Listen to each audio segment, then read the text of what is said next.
Aquela que devia ser a melhor notícia para os africanos, no contexto atual que estamos a viver, torna-se completamente melindroso. É complicado, é difícil festejarmos, porque depois da Venezuela, Granolândia, agora no Irão, e se nós também quisermos aqui olhar um pouco para a história, para a República Democrática do Congo, o Sr. Lumumba, no Iraque, no Afeganistão, no Guatemala, faz-nos pensar que parece que esta não foi a melhor decisão que o Zimbábue tomou agora. O Zimbábue decidiu proibir a exportação de todos os recursos naturais e, na mesma semana, vimos que o preço do lítio já subiu na China. Como você sabe, o Zimbábue controla 8 a 10% de todo o lítio que circula no mundo. O Zimbábue também é um grande exportador de diamante e de ouro. E nessa altura em que o ouro está muito alto e há uma certa instabilidade a nível do petróleo, o Zimbábue proibir a exportação de todos os recursos naturais por interesse nacional. Segundo o ministro das Minas do Zimbábue, o país precisa refinar todos os recursos naturais, não pode sair nada sem ser refinado em função do interesse nacional. Sabe-se muito bem que a única forma de agregarmos valor, aumentarmos o preço do nosso lítio, do diamante, do ouro, do coltão, todos os recursos naturais que nós temos, é transformando-os internamente. Atenção que o Zimbábue não nacionalizou, como fez, por exemplo, o Gaddafi na Líbia, como fez o Lumumba na RDC. Simplesmente o presidente, por meio do seu ministro, proibiram a exportação. Quer dizer, as empresas estrangeiras poderão continuar a explorar recursos naturais naquele país, mas nada sairá sem ser refinado, sem tirar todo o maior proveito a nível do país. Depois, quando transformarem, podem exportar, mas nada sai a grosso. E vale aqui lembrarmos que a China claramente é o maior importador de lítio do Zimbábue, depois o ouro, o diamante é exportado por toda a parte do mundo. Sabe-se que a nível de percentual de controle do ouro e diamante, Zimbábue não controla mais de 1%, mas essa medida a longo prazo pode ter grandes efeitos para o Zimbábue e também para a África. Ponto. Antes de entrar aqui a nível dos impactos e dos perigos, da tristeza que essa medida nos pode trazer nos próximos tempos, quero lembrar que é importante você, meu chefe, colocar like neste vídeo, subscrever e partilhar, porque é assim que o vídeo vai se entregar a muito mais pessoas. Também, claramente, eu estarei motivado a poder voltar para cá e continuar a gravar estes vídeos. Obrigado pelo seu like, você que colocou muito antes de eu pedir, e também obrigado a você que agora decidiu colocar um like para dar aqui um boost ao canal. Obrigado. Os meus livros estão disponíveis todos na Amazon, podes comprá-los a partir do meu site, tem o link da Amazon na aba livros, ou então no meu comentário tem ali o link em que eu posso falar consigo e enviar o livro para você onde quer que você esteja. Obrigado. Venha também para sermos comunidade, meu grupo do WhatsApp privado, lá onde você poderá receber todos os dias uma lista dos principais acontecimentos do mundo e também comentários meus sobre o que estiver a acontecer no mundo e claramente estiver dentro do meu arcabouço intelectual. Venha ensinar, venha partilhar conhecimento, venha aprender também, porque lá o conhecimento é transversal e não só. Ponto. Família, quais são os impactos desta medida a nível interno? Porque o Zimbábue é um país rico em recursos naturais, ok? E também a natureza de demais países africanos, o Zimbábue durante muito tempo também foi dependendo bastante de recursos naturais. E os africanos jovens agora, e não só, o nosso sonho sempre foi de tornarmos a África autossustentável, independente e sem claramente depender apenas da exportação de recursos naturais que nos colocam sempre na corda bamba toda vez que há uma tremura, há um problema a nível internacional. E o Zimbábue, penso, terá se preparado para que possa refinar todos os recursos naturais internamente, para que as empresas internacionais que estão no país possam investir na industrialização e assim possam refinar esses recursos. É claro que algumas empresas internacionais vão fugir daquele país, vão migrar para países onde não há essa proibição.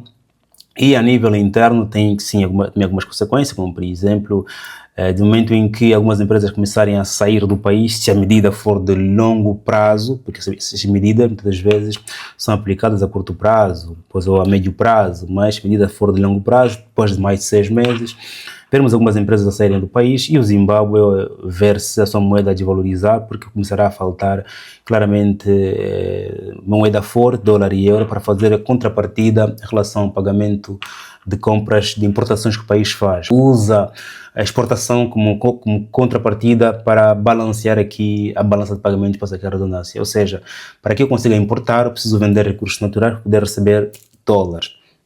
E se algumas empresas não se sentiram obrigadas a industrializar-se naquele país, elas saem, vão procurar outros países, porque o Zimbábue começa claramente a sentir a falta. Ponto. Outra medida poderá ser claramente a nível da desvalorização da moeda. A moeda desvaloriza quando você reduz a capacidade de exportação. Quando exportamos matéria bruta, sai muita coisa, entra muito dinheiro. Quando exportamos matéria refinada, sai menos coisa, porque o consumo é interno, o consumo é no continente e o processo de transformação dura algum tempo. Okay. Já recursos naturais, bruto, você tira hoje e ainda hoje exportas. Recurso acabado, você exporta hoje, tens que limpar, refinar, limpar, demora um mês depois exportar. O tempo, como diz na gíria, o tempo é dinheiro, né? Por isso é que os países que mais exploram e exportam, recebem muito mais dinheiro, e muitos países africanos foram caindo nesse conforto, porque tu não tens trabalho nenhum, tu tiras hoje ou envias amanhã, depois amanhã tens dinheiro. Gera muito conforto isso, e refinar dá muito trabalho, o dinheiro entra com menos velocidade, mas no longo prazo cria muita classe média, muita classe alta. Por isso é que isso aqui sempre foi o sonho dos africanos. Mas agora que o Zimbábue tem essa medida e estamos aqui a olhar um cenário geopolítico completamente atípico no século XXI, é claro que esta medida vai criar um aumento no preço das baterias, um aumento no preço dos carros elétricos, porque quando alguém deixa de exportar a grosso, quer dizer que a quantidade de ouro, de lítio, de diamante que havia no mercado reduz em função da inexistência ou da redução de um dos players. Quer dizer que aqueles recursos que haviam no mercado começam a ganhar mais valor, porque há menos quantidade a ser claramente vendida no mercado. O ouro já está em alta, quando sai um player, melhor para o ouro, mais robustece. O lítio, tanto é hoje um material muito utilizado na China, na América, a produção de carros elétricos, e não só, e claramente ao sair um player, os carros elétricos começam a precisar, a sentir a longo prazo de inexistência, de falta de matéria-prima, e claro, isso pode chocar no preço. A depender da longevidade desta medida, o mercado internacional começa a sentir uma certa crise energética, uma certa crise a nível de recursos naturais, como por exemplo ativos fortes, como por exemplo o caso do ouro, não é? E isso pode fazer com que, havendo também em África mesmo um efeito dominó da medida, se mais países africanos, num prazo de 12 meses, decidirem tomar a decisão que o Zimbábue tomou, é claro que aqueles países que mais exportam e dependem também da transformação desses recursos podem sentir a obrigação de pressionar os seus parceiros africanos.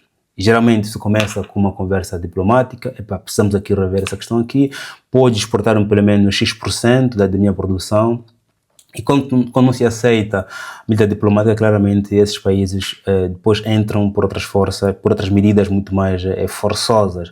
Se, por exemplo, você tem dívida para aquele país, já a dívida é cobrada de uma forma, depois podes ver uma outra sanção, uma outra proibição, o que, se claramente as potências atuais olharem que conseguimos fazer algumas coisas ontem, o efeito nada aconteceu, o efeito do Zimbábue gerar efeito dominó, mais países na África começaram a tomar a mesma decisão, e já olhando o que aconteceu com as leis voltadas ao direito internacional, respeito à soberania dos países, foram violadas nos últimos tempos, nada aconteceu, haveram críticas diplomáticas, críticas teóricas, nada aconteceu, nada vai acontecer.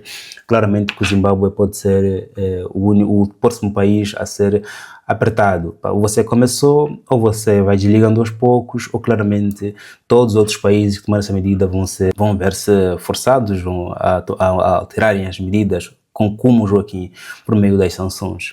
Nós aqui olharmos para o que aconteceu na Líbia, aconteceu no Irão, aconteceu na Venezuela, esses países não foram derrubados de um dia para o outro. Portanto, é um processo longo que se acompanha com conversações, que se acompanha com sanções, que se acompanha com ameaças, depois claramente com a atuação, e depois nada acontece mesmo, ok? Então, em África, onde existe uma certa fragilidade em termos de defesa e onde também os parceiros fortes da África são aqueles que mais compram recursos naturais e dependem e preferem claramente, apoiam a ideia de que os recursos naturais exportados a grosso são melhores para a nossa negociação. Tenho dúvidas que surja alguém que venha defender um país africano sobre essa medida. Tanto que, ao proibir, a China sofre mais porque tem o leite muito mais caro, mas países punjantes na produção de eletrônicos, na produção de carros elétricos, na produção de energia solar, sentir-se-ão asfixiados, e tenho dúvidas que essas empresas, esses países poderão vir a socorrer aqui o Zimbábue. Mas, Joaquim, a medida era para não ser tomada, ou como é que é? É para tomar, nós temos que fazer o nosso caminho, nós não tomamos agora, se nós tivermos medo, nunca mais tomaremos, porque a situação geopolítica global jamais há de mudar, depois dos grandes potências terem experimentado violar uma outra lei, nada acontecer. Penso que é para tomar agora a medida e depois esperar amanhã as consequências, porque aquele país africano que tiver medo e nunca mais tomar essas medidas aqui, claramente vai viver os próximos 50 anos ainda dependente de exportação e de importação. E porque a importação, quem vende as coisas acabadas jamais ficará sem, mas quem exporta matéria bruta claramente tem dias contados, porque todos nós não sabemos até que ponto, ou seja, a quantidade exata de recursos naturais que nós temos nos nossos subsolos. No entanto, parabéns ao Zimbábue e esperemos que não seja o próximo país a aguentar aqui a pressão internacional e, acima de tudo, mais berrante ainda, o derrube do seu líder por ter tomado uma decisão em prol do seu próprio povo. Meu irmão, faz like neste vídeo, tamo junto, subscreva e até já.